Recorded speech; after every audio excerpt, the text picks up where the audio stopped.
Hi guys, it's been a while that I made a Chat&Knit episode, and now that I am back on the YouTubes, not 100% active, but I have so many ideas. I was thinking to talk about my experience of moving onto our homestead. So I like to do this Chat&Knit videos, and I have my cozy knitting with me. It's just something that is secret, but I'm using two strands of yarn. One is a fingering weight wool in the grey, and the white is Angora, and it's really lovely and really nice marbled look, but I cannot show more. So, and yeah, by the way, do you like to knit with Angora? Because I love the feel and the look of it, but the fact that I am covered in little white hair is a little bit disturbing. I always have to carry these roll-on things that I can gather the fibers. So for the new viewers, hi and welcome. My name is Sophie, and this is Berke Creations Podcast. This is not a usual episode, more just like a knitting and chatting about life and knits and all the random thoughts that I have, mostly related to my knitting. And I live in Transylvania, and this is on our homestead, and my partner built this beautiful half circle stone seating area for us with a fireplace in front of me. And we got all the stones from the river, and he made it all by himself. So I'm really happy and proud of this. And don't worry, I have multiple layers under me to keep me warm, and actually having an Angora project in my lap, it's like extra cozy. I just forgot my tea, but never mind.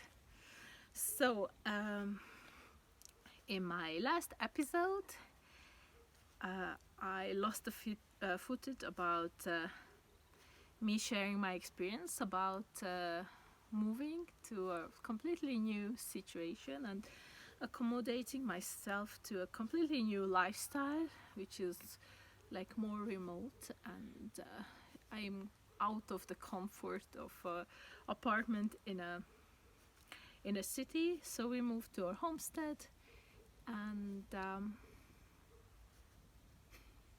my feelings are like quite mixed with it, but overall is positive and grateful. So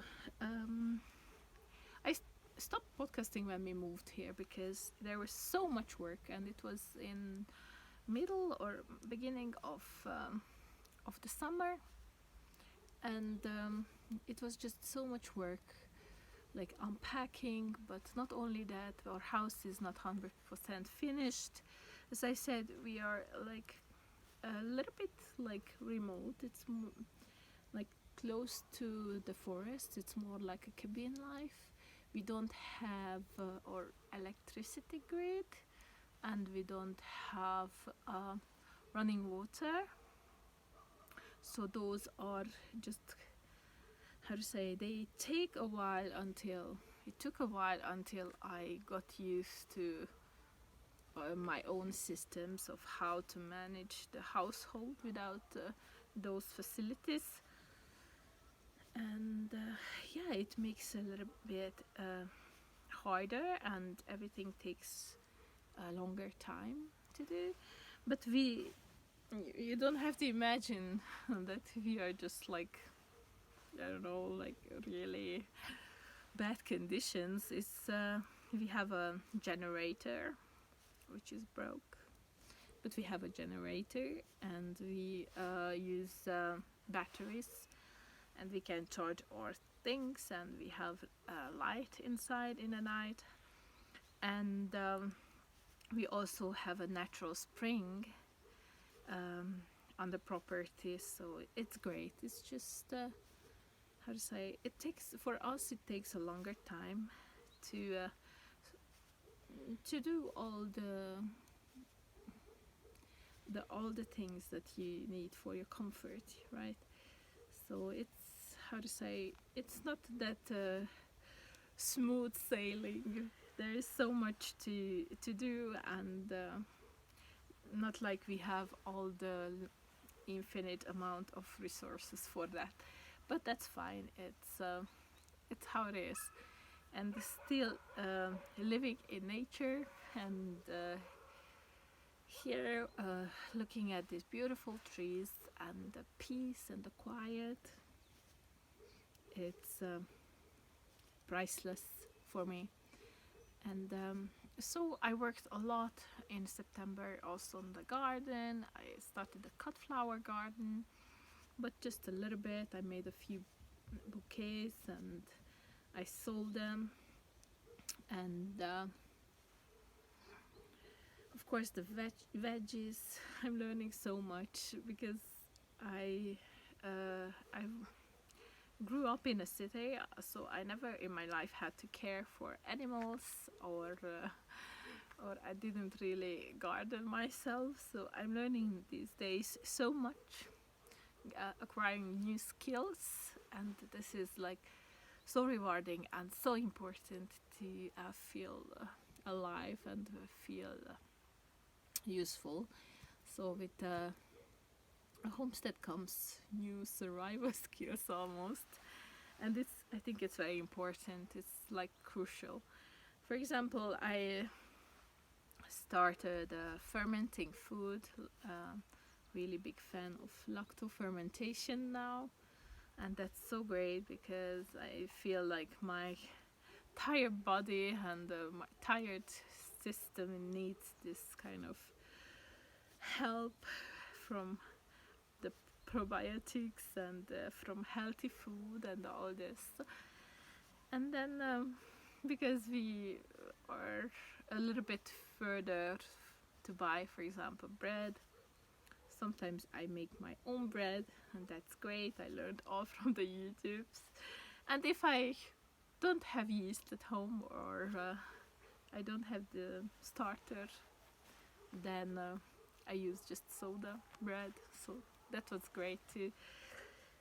And I hope in the future I can learn more about canning, and that's like a big one for me to master canning. And I'm dreaming about a huge vegetable patch. Our goal is kind of like being self-sustainable, but that's not possible to do 100%, but as much as possible, guys. I really like to cultivate unusual vegetables. So if you're interested, I have a few videos up on the Berke Homestead channel, and I made a few videos about my unusual crops if you're interested in it. But yeah, that was the reason of stopping all this creating videos, creating content, because it was so much work, and my body was not up to it 100%.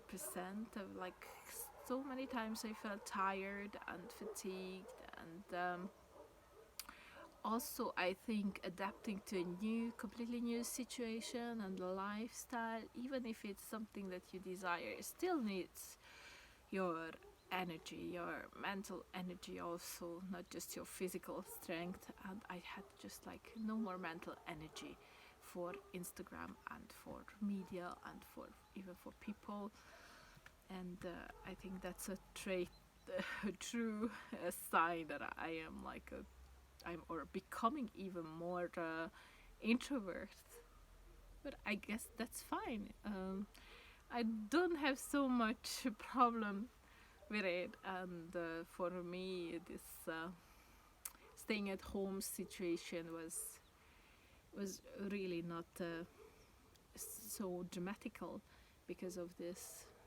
I mean, we have a nice garden here, a big yard, and this area is mostly used by weekenders. So people who have a house for the weekend or for a celebration, they come here from time to time. So we don't have constant neighbors, only just a few. So it's like pretty remote, and you can do whatever you want, and you can take your walks and go out, and that's awesome. That's great. So I run out of the Angora yarn, of the Angora, and I don't want to go inside now. I'm kind of feeling cozy here to talk to you now. So yeah, if you have any questions about how is starting a homestead, how does it feel, please write in a comment below. We don't have livestock yet, so that's another big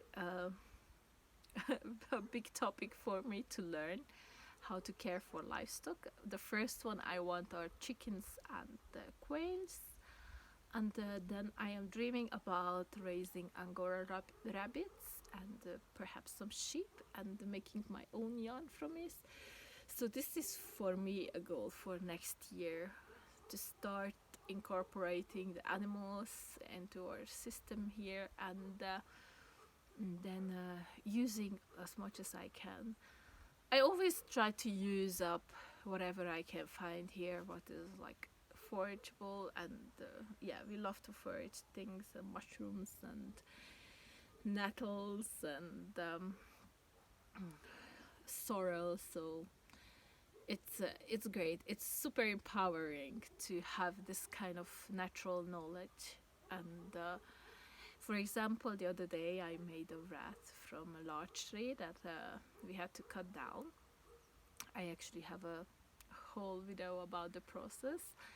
So it's great because I made my own wreath from all these natural materials that are lying around me, and I practically just had to use my imagination, what I want, how I want to solve solve the whole thing, and how I want to put it together. So this headband is a little bit scratchy. It's actually the pattern by Sari Nordlund, and I tested this for her a while ago, and I love it, and I love the color, but it's Norwegian sheep wool, but on a most rustic side, so it's kind of like maybe it wasn't the best choice to make a head band out of it, because it's really scratchy. So, and by the way, then DIY, because of the wreath I made, I decided this year I'm gonna have I'm gonna try to make my own Christmas ornaments as much as possible at home. So from whatever scratch materials, whatever I can find, what is lying around, or something, to rethink old things and come up with something new with it. Maybe even knit some stars. So, and I will release those videos probably once a week instead of Vlogmas, because making Vlogmas takes so much time, and I think to upload every day, so, and record, I'm not used to that method of doing my home stuff at home and recording. I have my own process of how I record things, and yeah, it's just like when I take my time and just go around the camera, and I do it usually in 1 or 2 days. So yeah. So instead of Vlogmas, I want to do DIY December. That's my point, and you can join me. I used the hashtag. It was already used by a few posts, so that's great, I think. and just try to make as much as possible yourself in December, and I think that's super sustainable, not buying any ornaments. So the next one probably will be some stars that either I knit or I'm making from orange peels. Let's see which one comes first. Stay tuned. Okay, so, and other than that, about our house, so it's still not finished 100%. There is so much more work to do, and the electricity thing is like for me it's like a little bit on the bigger side, so that's why I was not knitting that much in the evenings, probably. I mean, as I said, we have a light, we have a battery attached to this working light, so, and that gives a pretty good has a pretty good I mean, it's pretty strong.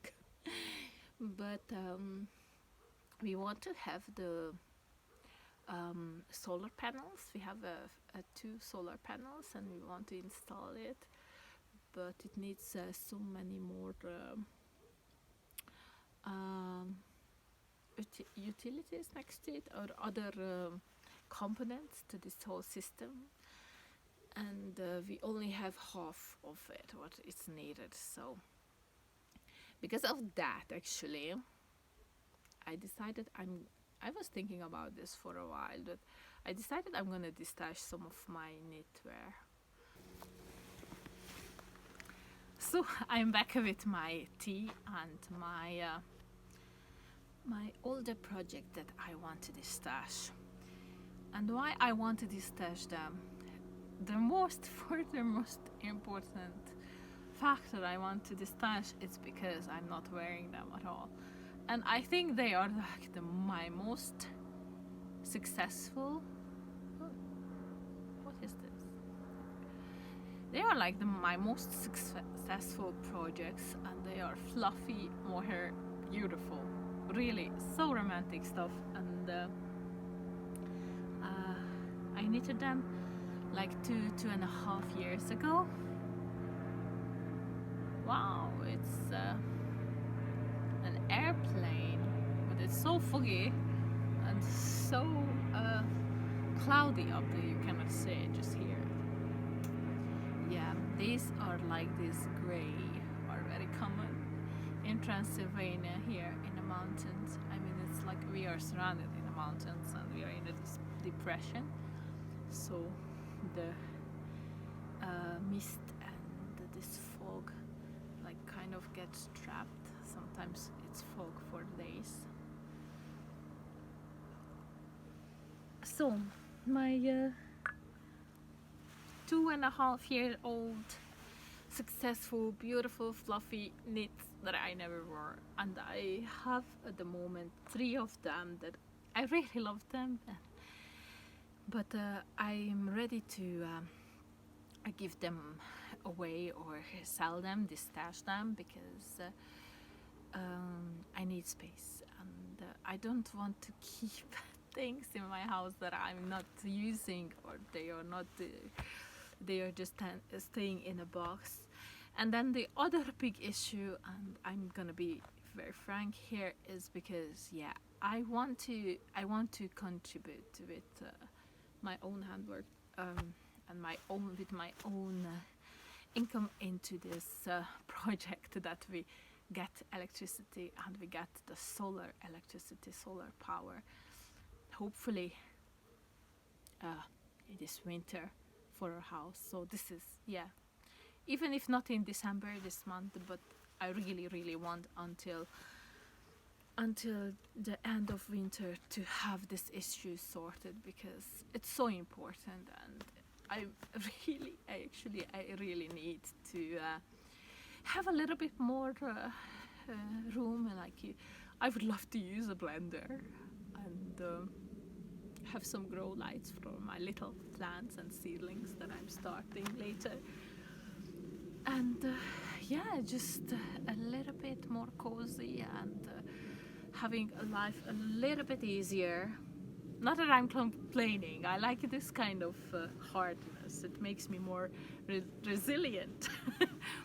So, but then let me show you these lovely beautiful projects that I made, and I think I'm gonna put them up on eBay, but if you want one of them, you can message me and we can figure something out. If you really want something, maybe you want to gift it to someone just last minute, I don't mind if you say that you made it. I'm thinking maybe I can put up like an auction style on Instagram, where, I don't know, maybe nobody wants them, but that's okay too. So the first one is this mohair, only single strand mohair jumper that is a pattern by Svetlana. Okay, I can't remember now. I'm so sorry, I made one more pattern from her and I cannot remember her name. But I will have the link to it and the name of designer down below. No, I remember now. Lyudmilla Aksenik is the designer. It's a Russian designer, and it's a jumper from a single strand mohair with lace, beautiful lace on the cuffs, and I incorporated some beads. Hopefully, I'm filming on my camera, hopefully you can see that. But the most attractive part of this is on the back. So the back has this triangular shape of lace with the beads also included, and I really love this project, really proud of it, but it turned out too big for me. I made a size XL and I'm more a size L for, so, but when I put up information on eBay and perhaps on Instagram, I will have all the measurements included, and I can have some more pictures attached here.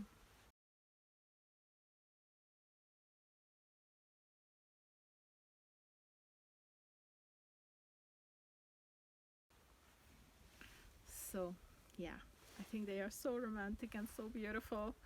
The front is a little bit shorter and the back is longer on the back side, and yeah, just this bell shaped sleeves. Thank you for the viewer who corrected me, who told me this is called bell shape. I like bell shaped sleeves, and I will have more of that in the future, so yeah. Oh, the material, as I said, it's a mohair, but it's not like 100% mohair and I don't know, 10% or 90% mohair and 10% silk. It has some polyamide too, but I will include all the information. And then the other one is also with a fluffy, lovely mohair. This time with a kid silk mohair, with also a white mohair held together with a malabrigo lace in a pink frost color. So, and this is the Puch sweater by Hanna Maciejewska, and this was also Chat&Knit. It has lovely nice I-cord on the neckline, and then this intricate fun lace pattern on a yoke, which is like hearts upside down. It's or butterfly, maybe it's called a butterfly, this thing. It was really fun to do this because you go together two strands, the mohair and the lace yarn, two lace yarns together, and then at the yoke portion here you have to work them separately and create this double layer. So this is like, and having a hand-dyed yarn held together with mohair, it just makes so much intricate colors, and all. I love this, and the sleeves are absolutely romantic, luxurious, really delicate. Yeah, that's the right word for the whole garment. It's like super delicate. So, and this is the size M, and I actually never wore this, and I don't think it even fits me. I didn't even try this, like only once. But the photographs I've taken about this are with my sister.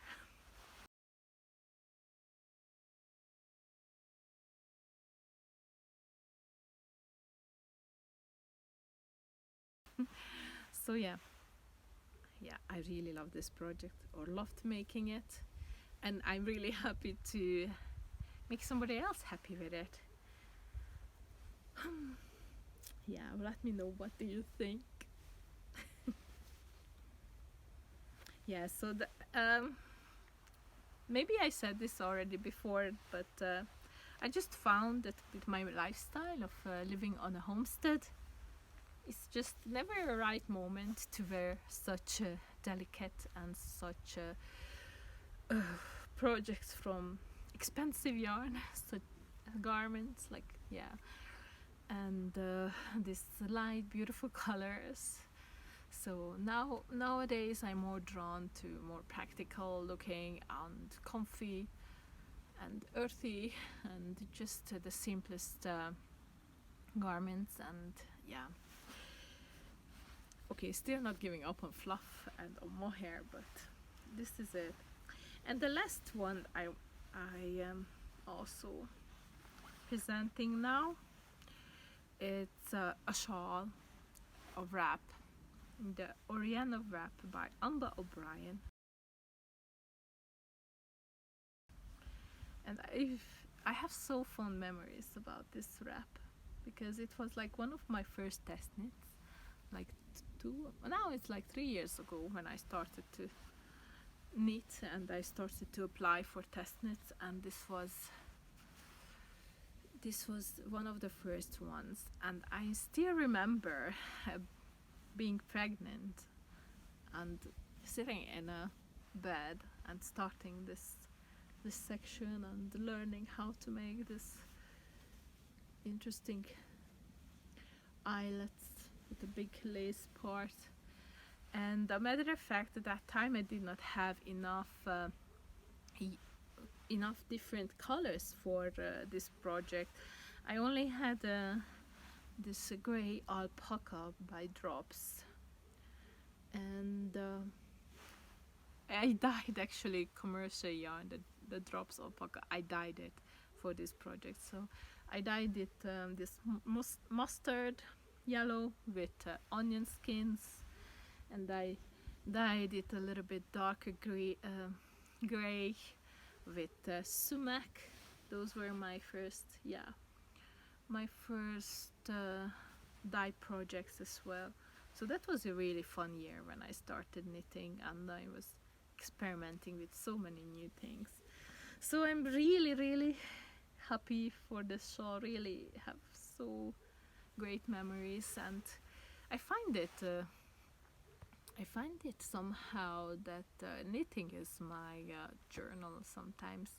It's so interesting how the human brain works. Like, when I grab a piece of knitting, I remember that period of my life, or that time.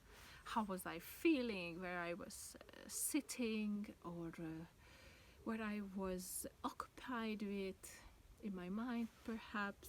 Yeah, it's really, really, really peculiar feeling.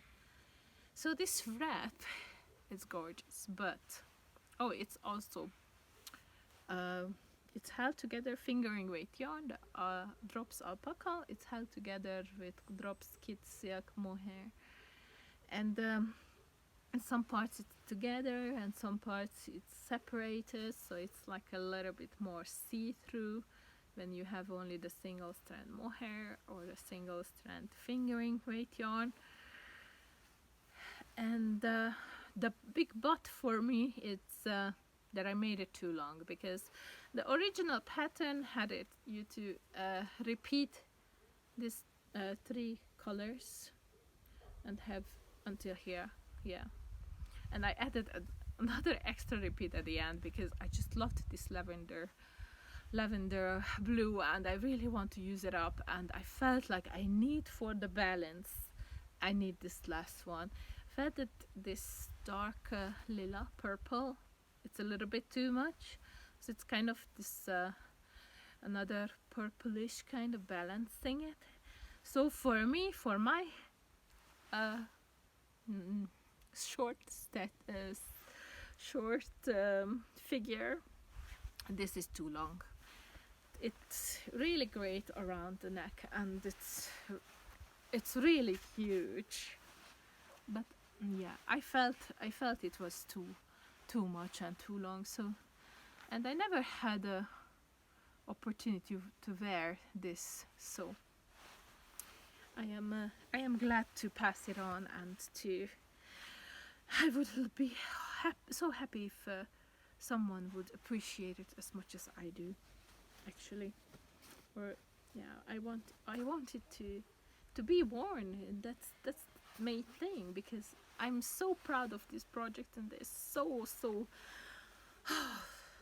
yeah, so great. It's so many fond memories with it, and really fascinating that I just started again knitting, and I made this. These were like my first projects. So again, if you want to get one of these 3 objects, you can follow the link to my eBay. Yeah, I'm gonna create an eBay account and put them up there, or you can direct message me on Berke Creations gmail.com, or you can also message me on Instagram. That's also Berke Creations. Yeah, let's do that, and I hope you don't mind me talking about these kind of situations, but this is how it is. This is life, and it's like always like this. We try to find a balance, and we try to, I think it's needed to clean yourself from things that are holding you back. It's even so, and it's needed to let go of things that are no longer serving you, or they were never really meant for you. And for me, I realize more and more with the knitting that it's more about the process. So not the finished object, but more about the process. And I just like to knit and knit and knit, and maybe there are so many more projects that after the end I'm not wearing, and I didn't get as much use that I thought in the beginning when I started the project. Sometimes I fell out of love with them, but these I'm absolutely in love, and that makes me so happy that maybe someone will love them as much as I do, even though I never wore them. Maybe I never wore them because I love them so much. Can it be that I want to preserve them so much? Put them in a museum because I love them so much. No, I'm not attached anymore. I'm ready to let go of some of my knits, and I will do Destashed even more. And these are the 3, and I think our family will be extremely happy if it will make me so proud, and I think my partner would understand that my knitting is not just in wearing. It's not only just helpful for my state of mind, but it's actually helpful because we got our electricity because of my knitting, and that will be awesome. Yeah, this is the this is the thing. So I hope I was not just stopping or not stuttering or not talking nonsense here, too much nonsense. It's kind of nice to be back, but I still need more practice. And nowadays I am not talking much, not even on my mother language. I'm not talking to many people, so I'm not talking daily so much as I used to, and definitely not talking in English. And oh my gosh, I miss that, talking in English and incorporating all these new words that I know and I understand, but somehow when I need to use them, it's like on the tip of my tongue, but then I cannot find them. So I hope it was not too much disturbing my English, and and thank you for watching. Thank you for sitting with me and knitting with me a little bit. My tea is cold. I had herbal tea that I collected throughout the summer, so it's great. And yeah, I want to do a question and answer video at one point. Yeah, why not? So guys, think about your questions, because next time in the next episode I think I will announce it, and I will tell you where to put your questions. And so big thanks and hugs for my followers who are constantly watching and constantly commenting and constantly they are being there for me, and they wished me welcome back, and they expressed their love, and thank you so much. And I love you guys too, and yeah, I wish you a happy December, a great December, and I will see you very soon. Take care. Bye.